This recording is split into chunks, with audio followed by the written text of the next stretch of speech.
first place, I would say I grew up as an apple orchard. My whole family is in that business. My nephews, my brothers. Because I come basically out of a fruit growing family. And secondly, I would say I like traveling and meeting people.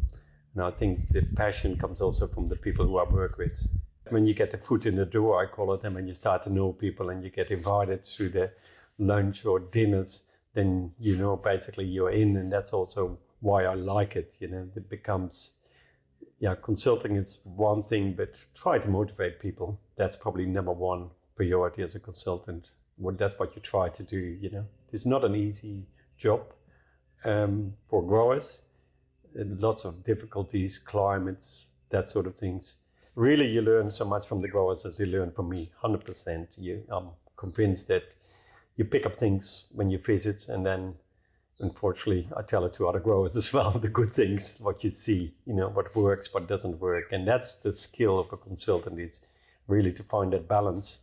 What is good, what is not good. Everybody can learn these days from the internet, but you can still have to pick the winners basically, and that's the challenge from a consultant. But you need growers to do that, that's for sure, you know, yes. In every country, in every area in the world, you find always good growers. In the worst growing apple area, you can always find one extremely well or a little bit better than somebody else. You know, that's just the way the industry works.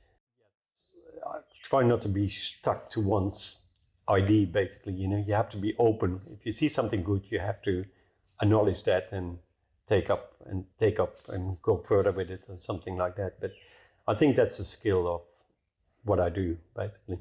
Yes. Oh, the climate is changing, and I think that's probably one of the things at the moment. It's the bigger challenge for the growers is two things: is climate change. We're getting hotter, drier. We're getting probably more extremes. At the moment, it's very wet in Tasmania, very wet in Victoria, and we don't have a normal anymore. It becomes extremes. We go from one extreme to the other: extremely dry, extremely wet, and there's very little in the middle. And I always said it, in Australia we got only a drought or a flood, but not much in between. The club variety is another challenge. You get two groups: people who are in the club variety and not people in the other side. They don't have a club variety. And there's also, you get more and more varieties these days, and we call it club varieties. Because you have to be in a group, and if you're not in a group, then you miss out. And there's a real challenge at the moment which club varieties you do. I believe in club varieties. We got very good ones like Jazz, Angry, Kanzi, and Pink Lady. That they are club varieties, and they're doing extremely well for the growers and have been done.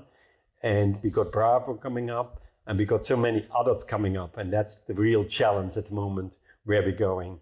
I find that the biggest challenge for the growers is where are we going in the future with club varieties, and which one are the best, which one are we going to take.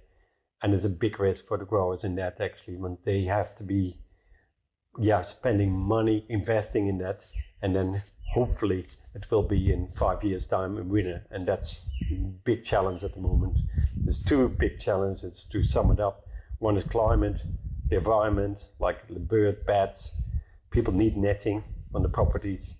And then the club varieties challenge: which one are we going to plant? That's probably the bigger challenge we have in the apple industry, for sure. Sometimes I think for example, in the apple industry, we are probably a little bit leaders at the moment. And we talked about bibones, and we talk about cordon systems.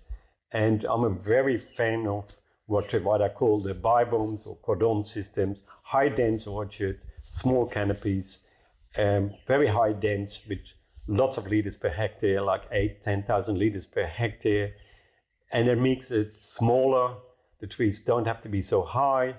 We can actually have lower structures, and we can put a net on top of that. When we want to have production so much per hectare as possible, so that if you do a capital investment like hill netting, that you put so much production under it as possible. Because I like close planting. It's something if you come from Holland, we got not much land. We got basically a small country with a lot of people. Holland is 20 million people, half size of Tasmania. You need to utilize basically your land as possible. In Australia, we got the opposite. We got plenty of land, but I always said to growers that it's better actually to have 1 hectare producing a lot of fruit than having 100 hectares and all do half a job on those 100 hectares. It is much better to go intense and leave the other land basically undeveloped, or give it to the bush or whatever you do, but try to concentrate so high as possible yield per hectare under netting. Basically, that's where we come with the environment. I don't think that in the future will be basically unnetted orchard in Australia. I think you need to have it for sure. Yes. For me, the future will be definitely close planted, high dense, netted blocks, and water security would be fantastic. And that will be the big issue in Australia, is water. That's for sure, and will be always. That's living in Australia. You learn that very quickly. Yeah.